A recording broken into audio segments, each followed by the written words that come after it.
Mathematics deals with truth. There is no assertion in mathematics which is not proven, which we are expected to believe. However, it is always within a certain mathematical model, a certain given set of absolute truth, axioms, which are agreed to by everyone wishing to work within this mathematical model. The axioms should satisfy two basic rules. There should be a minimal number of them, but enough to give rise to interesting conclusions, which mathematicians call theorems, and in a sense, more important, the axioms should not contradict one another, because one can prove anything if one begins with a falsehood.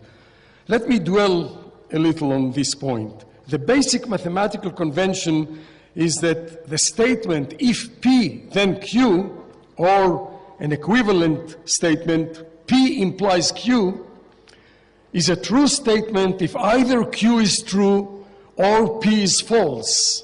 An illustration, here is a true statement. If Jaén is flat, then the world is flat. No, I'm not claiming that the world is flat. This theory crashed long ago, before Columbus said to prove that by sailing west, he will reach India. So why is the statement true? Because Jaén is hilly and not flat. That is, P is false. So the statement is true. Since normal people are a little puzzled by such a claim, I will tell you a hopefully convincing anecdote. The great British mathematician and philosopher Bertrand Russell was confronted in class by a student who challenged Russell to prove under the false statement that 2 + 2 is 5, our P, that he, Russell, and the Pope are one and the same, our Q. Russell did not flinch and gave an immediate proof. Since 2 + 2 is 4, this means that 4 is equal to 5.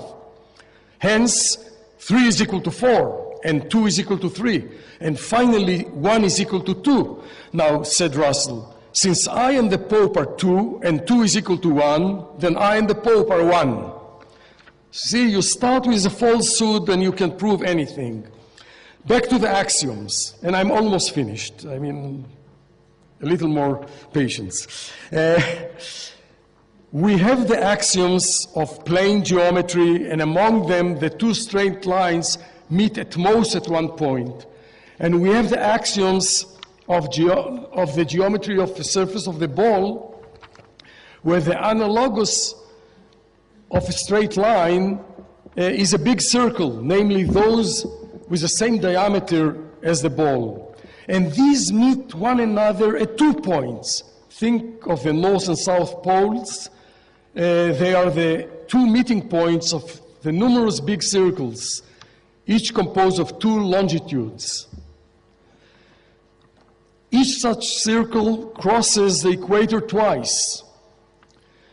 The model of plane geometry is good for small scale, but when you deal with ballistic missiles, you have to bring into account that the globe is approximately a ball.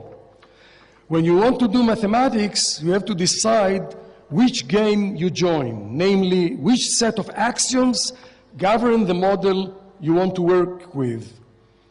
A quadratic equation may have 2 roots, 1 root or no root on the real line, but it always has 2 roots in the complex plane. Approaching the end of my lecture, I feel compelled to mention Kurt Gödel's incompleteness theorem, which states that in any mathematical model, there will be assertions which cannot be proved or disproved within the theory. Finally, let me tell you what I've learned from experience in years being involved in running a university side by side with doing mathematics. The biologists want to be considered chemists. The chemists think themselves as physicists. The physicists think they are God.